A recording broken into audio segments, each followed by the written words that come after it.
Баршаңызға қайырлы күн достар, менің каналыма қош келдіңіздер. Бүгін сіздермен осындай өте дәмді қазанның қақпағында пісетін тандыр нанның жасалу жолымен бөлісетін боламын. Жасалу жолы аса қиын емес, және де кәдімгі пештің нанынан әлде қайда дәмдірек болып шығады. Ендеше видеоны соңына дейін қараңыздар, барлығы толық түсіндірілген. Бізге қажет заттарды әдеттегідей описанияға толығымен жазып қалдыратын боламын. 250 грамм жылы суымызға 1 ас қасық ашытқы мен 1 ас қасық шекерімізді салып, жақсылап араластырып, бетін жауып, 5 минутқа шамамен қойып қоятын боламыз. Ол уақытқа дейін ашытқымыз көтеріліп, дайын тұратын болады. Електен өткізілген 500 грамм ұнымызға 1 шай қасық тұзымызды салып, және де ашытқы қосылған жылы суымызды ақырындап үстіне құйып, және 25 грамм сұйық майымызды құйып, қамырымызды илейтін боламыз. Бізде түйіршіксіз қаттылау қамыр шығу керек. Мен күнделікті үйде тамақ жасағанда және де қамыр илегенде ешқандай перчатка кимеймін, кәдімгі қолыммен қамыр илей беремін. Сіз тырнағыңызды өсірген болсаңыз, немесе басқа жағдайлар болса, перчатка киіп қамыр илегеніңіз дұрыс болады. Қамырымызды шамамен 5 минутта жақсылап иледік. Енді қолымызға осылай аз ғана сұйық майды құйып, тағы да қамырымызды илеп жібереміз.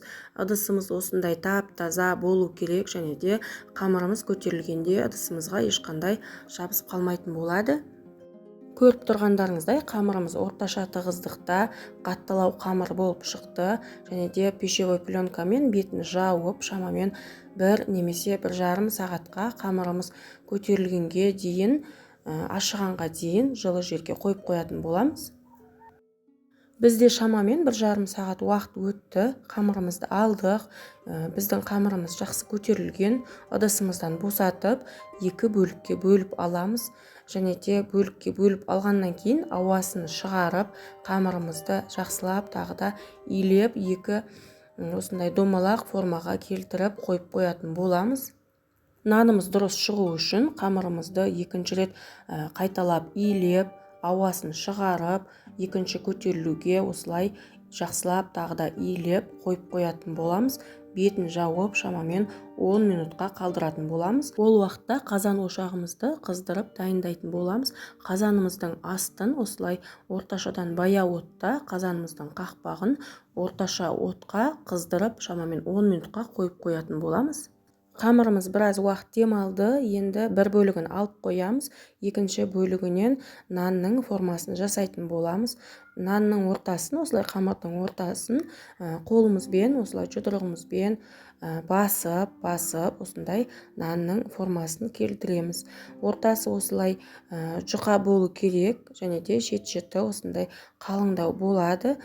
Кейін піскен кезде ол тағы да көтерілетін болады.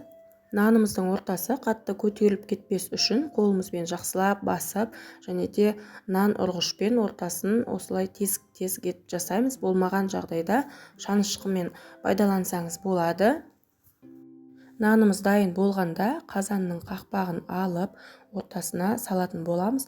Біздің қазанымыздың қақпағы өте ыстық болғандықтан, осындай мен ыңғайлы болсын деп кастрюля қойып қоямын, және де қазанымыздың қақпағын осылай үстіне қойып, нанымыздың артына осылай жұмыртқаның ағын жағып, қазанымыздың қақпағына жақсы жабысу үшін жұмыртқаның ағын жағамыз, және де қазанымыздың қақпағына жабыстыратын боламыз. Видеода көріп тұрғандарыңыздай, қазанның ыстық қақпағына нанымыз бірдестен жабыса кетеді, және де қолымызбен тағы да басып, шанышқымен тағы да тесіктер жасайтын боламыз. Барлығын жасап болғаннан кейін нанымыздың бетін жұмыртқаның сарысымен жақсылап жағып шығамыз. Бұрынғы кезде ауылда апа жеңгелеріміз тандыр нанға ешқандай жұмыртқаның сарысын жақпаған, және де кунжут пайдаланбаған, кәдімгі қамырды тандырға жабыстырып пісіре беретін болған, және де піскеннен кейін май жағып немесе су жағып ала беретін болған. Қазір бізге ыңғайлы болғандықтан біз жұмыртқаның сарысын, кунжут пайдаланамыз. Осылай қазанның қақпағына жабысқан нанымызды қазанымызға қойып, қазанымыздың астын орташа етіп қойып, шамамен 20 минут бойы пісіретін боламыз. Бірінші нанымыз пісіп жатқан уақытта екінші нанымызды күлшелеп формаға келтіріп қоятын боламыз. Тура алдыңғы нанымыз секілді формаға келтіріп, ортасын шанышқымен тесіп және де бетін жауып, беті қатып қалмас үшін қойып қоятын боламыз. Және де жаңағы қазандағы қақпақтағы нанымызды алып тексеріп тұруды ұмытпаңыздар, наныңыз күйіп кетпесін. Қазаным күйіп кетпес үшін қазанның ішіне біраз тұз салған болатынмын. Қазанның ортасы күйген жоқ, шет-шеті қап-қара болып күйіп кетті. Біраз уақыт өткеннен кейін енді нанымыз пісті. Бірінші нанымыз. Енді қазанымызды қақпағын жақсылап жуып, екінші нанымызды пісіретін боламыз. Екінші нанымызды да тура жаңағыдай етіп, нанымыздың артына осындай жұмыртқаның ақуызын жақсылап жағып, қызып тұрған қазанның қақпағына жабыстырамыз. Достар, менің даусымның шықпай және де тамағымның ауырып жатқанына қарамастан сіздерге осы рецептті түсіндіріп жатырмын. Видеоны соңына дейін қарағандарыңыз болса, алғысым шексіз.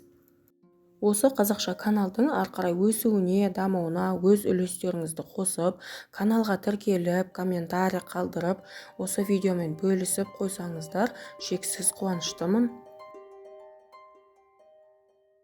Осымен біздің екінші нанымыз да пісіп шықты. Нанымызды қақпақтан алу оңай емес. Осылай пышақтың көмегімен осылай көтеріп отырып, ақырындап алатын боламыз. Нанымыздың беті осылай қызарып, әдемі болып шықты және арқасы осылай сарғыш болып піседі. Міне біздің нанымыздың екеуі де пісіп шықты. Нанымыз осылай қызарып, әдемі болып піседі және де жұмсақ болып шығады. Барлығыңызға жасап көруге кеңес беремін.